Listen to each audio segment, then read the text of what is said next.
যমুনা নদীতে কিন্তু পানি বাড়ার সাথে সাথে শুরু হয়েছে যমুনা নদীর ভাঙ্গন। গত 3 দিন ধরে কিন্তু যমুনা নদীর পানি বাড়ার সাথে সাথে সিরাজগঞ্জের এনায়েতপুরের যেটি জালালপুর গ্রাম, আমরা সেই গ্রামে রয়েছে। আপনি দেখতে পাচ্ছেন যে এখানে কিন্তু গত 3 দিন ধরে যমুনা নদীর কিন্তু তীব্র ভাঙ্গন শুরু হয়েছে। আমরা কথা বলেছিলাম পানি উন্নয়ন বোর্ডের সাথে। তারা যেটি বলেছে যে যমুনা নদীতে পানি বাড়ার সাথে সাথে নদীর পূর্ব পারে একটি ক্যানেল সৃষ্টি হয়েছে এবং ক্যানেল সৃষ্টি হওয়ার কারণে নদীর যেটি স্রোত সেটি কিন্তু আঘাত হানছে পশ্চিম পারে, যে কারণে গত 3 দিন ধরে কিন্তু যমুনা নদীর পানি সাথে সাথে এই ভাঙ্গন শুরু হয়েছে। এবং ভাঙ্গনের পরে আমাদের এখন যেটি দেখছি যে পানি উন্নয়ন বোর্ডের পক্ষ থেকে যেখানে বালিভর্তি যেটি জিও টিউব সেগুলো কিন্তু ফেলা হচ্ছে ভাঙ্গন রোধে। তবে এলাকাবাসী যেটি অভিযোগ করছে যে ঠিক এই এলাকাটি একটি স্থায়ী বাঁধের কাজ কিন্তু দীর্ঘদিন আগে সেটি প্রকল্পটি পাস হওয়ার পরে কিন্তু আসলে কাজে কিন্তু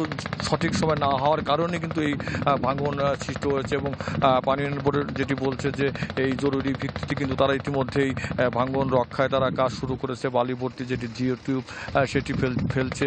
এবং এই পানি উন্নয়ন বোর্ডের আরও যেটি বলছে যে তাদের যে স্থায়ী বাঁধ সেই কাজটি কিন্তু তারা করবে। তবে গত 3 দিন ধরে কিন্তু এই জালালপুর এলাকার বিভিন্ন স্থানে কিন্তু যমুনা নদীর তীব্র ভাঙ্গন শুরু হয়েছে এবং ভাঙ্গন ইতিমধ্যেই প্রায় 7 থেকে 8টি বসত বাড়ি নদী ধরে বিলীন হয়েছে এবং অনেক গাছপালা এবং ফসলি জমিও কিন্তু সেটি নদীগর্ভে বিলীন হয়েছে। শাকিল।